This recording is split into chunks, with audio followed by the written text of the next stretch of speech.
Assalamu-Alaikum. Walaikum Assalam. How was your day, my son? It was very good, Baba. How about yours? It was good too. Now, are you ready for the story of another prophet today? Yes, Baba. Good. Inshallah. Today, I will tell you the story of Prophet Isa alayhi salam. Who is he, Baba? The importance of Isa alayhi salam is apparent from the status assigned to him. He was the last messenger and prophet before Prophet Muhammad sallallahu alaihi wasallam. He was also the last messenger of Bani Israel. Allah had bestowed a special favor on the family of Isa alayhi salam by mentioning his name 25 times. His mother's name is mentioned 31 times as well. MashaAllah, that is amazing. Please tell me his story, Baba. I'm so excited. Alright, now listen carefully. Bismillah.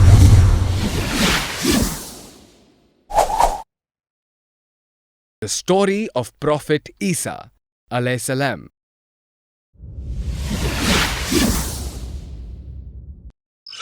In the story of Prophet Zechariah alayhi salam, we saw how the Prophet became the guardian of Maryam alayhi salam. Maryam alayhi salam was the daughter of Prophet Imran alayhi salam. Zechariah took care of this little girl and he built a separate room for her in the temple. As Maryam alayhi salam grew up, she spent her time in devotion to Allah subhanahu wa ta'ala. The Prophet visited her daily to see her needs, and it continued for many years. The Prophet taught and guided her. Maryam alayhi salam grew to be a devotee of Allah, glorifying Him day and night.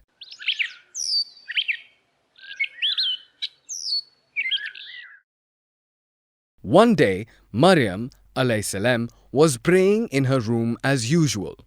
It was then that an angel appeared before her in the form of a man.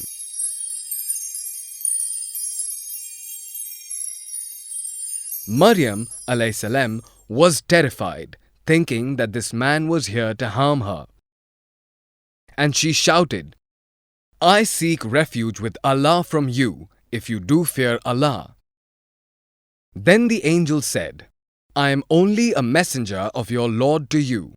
I was sent to give you a pious child who is pure from sins." She had calmed down by now, and she asked the angel, "How can I have a son when no man has touched me?" "That is very easy for Allah. Allah will make him a sign for the people and an indication of the power of Allah." The angel's visit made her very tensed, which increased as days passed by. How could she give birth to a child without having a husband? After a few months, she could not bear the mental strain any longer. Burdened with a heavy womb, she left the city, not knowing where to go.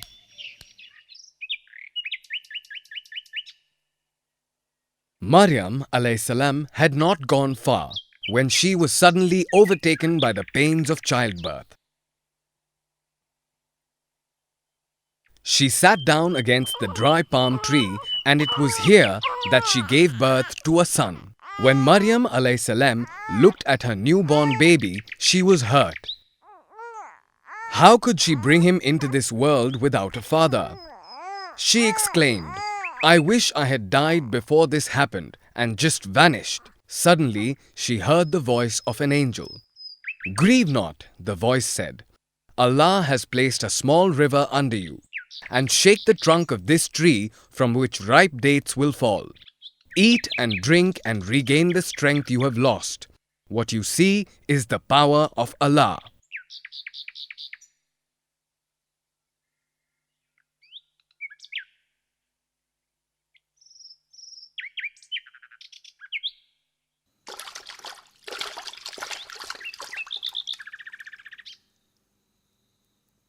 Maryam alayhi salam drank water from the river and ate the ripe dates. For a while, she was comforted by Allah's miracle. After some time, she stood up and decided to return to the city. However, her fears also returned. What was she going to tell the people? She thought. It was then that another miracle happened. Her baby, born just a few hours ago, started to speak. The baby said, "If you meet any person, just tell them that you have vowed to fast for Allah today and that you will not speak to anyone."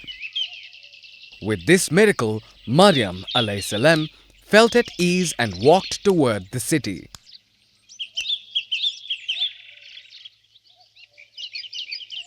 As she expected, her arrival in the city with a newborn baby in her arms aroused curiosity of the people. "This is a terrible sin you have committed," they scolded her, but she kept her calm. She put her fingers on her lips, gesturing that she can't talk, and pointed to her child. The people were angry. "How can we speak to a newborn baby?" But the people were surprised when the child began to speak. The child spoke slowly and clearly. "I am Allah's servant. Allah has given me the book and made me a prophet. Allah has made me dutiful towards she who gave birth to me. Peace unto me the day I was born, the day I die, and the day I shall be raised alive." The people just stood there watching the child speak in wonder. They realized that the child was unique and that it was Allah's will. Of course, there were some who regarded the baby's speech as a strange trick.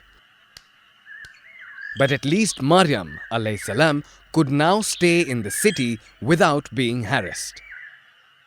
It is said that Yusuf, the carpenter, was greatly surprised when he heard the story of Maryam alayhi salam. "Can a tree grow without a seed?" he asked her. "Yes," she replied. "The one which Allah created for the first time grew without a seed." Then he asked her again, "Is it possible to bear a child without a male partner?" "Yes," Maryam alayhi salam replied. "Allah created Adam without a male or a female." As Isa grew, his prophecy skills began to increase too. He could tell his friends what they were going to eat for supper and what they had hidden and where. When he was 12 years old, he accompanied his mother to Jerusalem. When they arrived at the temple, Isa alayhi salam wandered into the temple leaving his mother. The young prophet wandered into a room where people were listening to the lectures of priests. Even though the audience were full of adults, the prophet was not afraid to sit with them. After listening to them for some time, he stood up and started asking questions. The learned priests were disturbed by the questions he asked, for they were unable to answer them. The priests tried to silence him, but the prophet ignored them. He continued to ask questions and expressed his opinion. Isa got so involved in this exchange that he completely forgot his mother. In the meanwhile, Maryam alayhi salam went home thinking that her son might have gone back with their relatives or friends. But as soon as she reached home, she realized that her son was not there. So she ran to the city to find him. She searched for many hours and finally found her son sitting among the learned and debating with them. Maryam alayhi salam got very angry with him as she was worried so much. But the young prophet calmed her, saying that he lost track of time while he was debating with the priests.